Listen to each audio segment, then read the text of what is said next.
미중 사이에 끼인 한국 생존법 뭉치면 죽고 흩어지면 산다.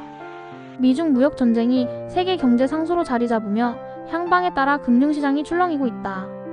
도널드 트럼프 미국 대통령이 중국에 대해 100% 관세를 부과하겠다고 발표한 2025년 10월 11현지 시간 미국 나스닥 주가는 3.6% 급락했다. 같은 날 국제유가도 4.2% 떨어졌고 10년 만기 미국 국채금리도 급락했다. 한국 외환시장도 유턴을 맞아 원달러 환율이 1,430원까지 급등했다. 미중 무역 전쟁에 시장이 요동친 것은 한두 번이 아니다. 미중 관세 정책의 충격에 특히 취약한 곳이 한국이다. 우리 경제가 충격을 버텨낼 수 있을까? 강해진 중국에 당황하는 미국. 양자 간 실력 차가 크면 싸움도 커지지 않는다.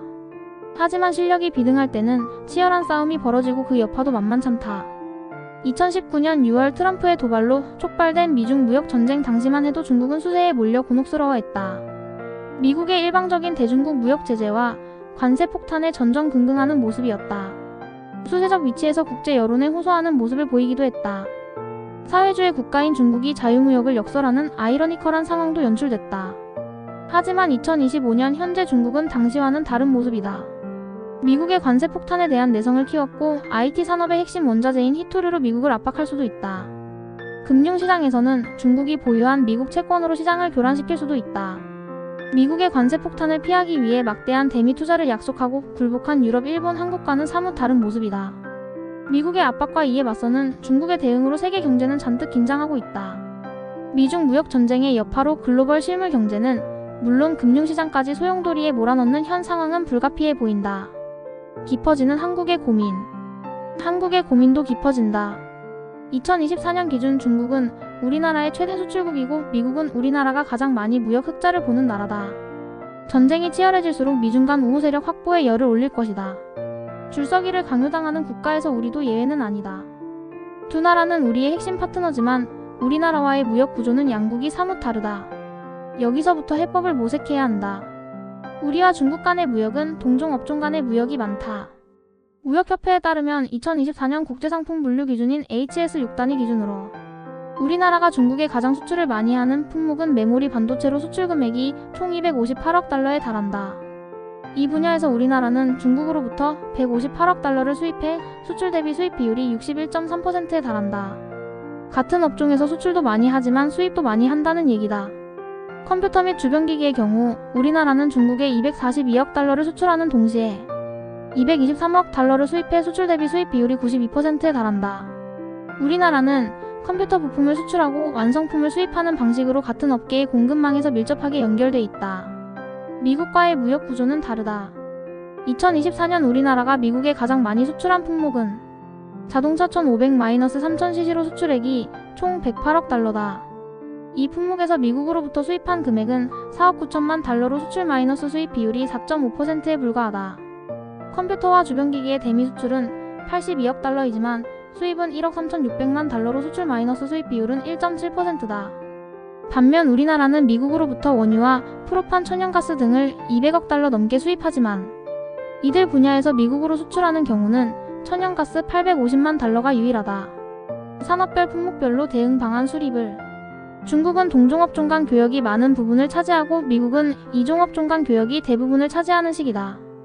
중국과는 동종업종에서 분업과 경쟁을 하는 관계이고 미국과는 서로 다른 업종에서의 비교 우위를 통해 서로가 약한 부분을 보완해주는 교역을 하는 관계다. 이런 이유 때문에 우리나라는 미국과 중국 시장 어디도 놓칠 수가 없다. 중국과의 교역이 위축되면 글로벌 공급망에 타격을 입게 되고 미국과의 교역이 위축되면 우리나라가 비교 우위가 없는 물건을 구하기가 어려워진다. 미중 간의 무역 전쟁이 격화된다고 해서 경제적으로 우리나라가 어느 한편을 드는 것은 득보다 실이 많다. 우리나라는 미중 간의 무역 전쟁 과정에서 이데올로기보다는 철저하게 실용적인 관점에서 접근해야 하는 이유다. 우리나라와 관련된 이슈는 최대한 다자간 논의 틀에서 해결하고 미중과 직접적으로 담판을 짓는 것은 최대한 피해야 한다.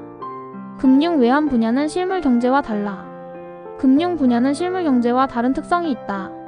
미국과 중국 간 힘의 차이가 뚜렷하다. 우리나라는 미국 달러 영향권 아래 있다. 국제결제은행 BIS 자료에 따르면 글로벌 외환시장에서 달러의 거래 비중이 88%인 반면 위안화는 7%에 불과해 달러 비중이 위안화의 10배가 넘는다. 한국 외환시장에서도 원달러 현물 한 거래량은 일평균 150억 달러, 원위안화 거래량은 40억 달러로 원달러 거래가 압도적으로 많다. 특히 원달러 환율은 우리나라의 대외신 인도와 직결돼 있다. 대외신 인도의 변화에 따라 한국에 들어온 외국 자본의 움직임이 좌우되기 때문에 우리나라 금융 외환시장은 달러의 움직임에 훨씬 더 민감하다.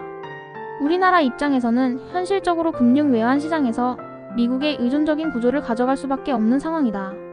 이런 시장 구조 때문에 우리나라 거시경제 정책은 독립적이지 못하다. 미국이 기준금리를 내리는데 우리가 금리를 올리는 정책을 펴기는 어렵다. 반대도 마찬가지다. 큰 방향에서 미국의 금리 정책을 따라가면서 미세한 조정을 펴는 것이 우리나라 경제 정책의 방향이다. 쪼개서 대응하는 것이 살길. 환율의 흐름도 미국을 따라갈 수밖에 없다. 방향은 달러의 흐름을 따라가지만 외환시장의 큰 충격에 대해서는 정책을 통해 조정해 나가는 정도의 독립성만 유지된다. 거시경제 정책의 한계로 인해 우리나라는 미시적인 경제 정책을 통해 실리를 챙겨야 한다.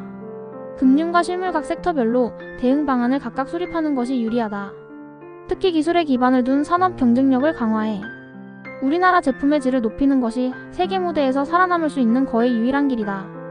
1970-80년대 우리나라는 만성적으로 달러가 부족한 나라여서 수출 과정에서 가격을 낮추거나 인위적인 환율 조정을 통해 수출을 늘리는 정책을 추진했었다.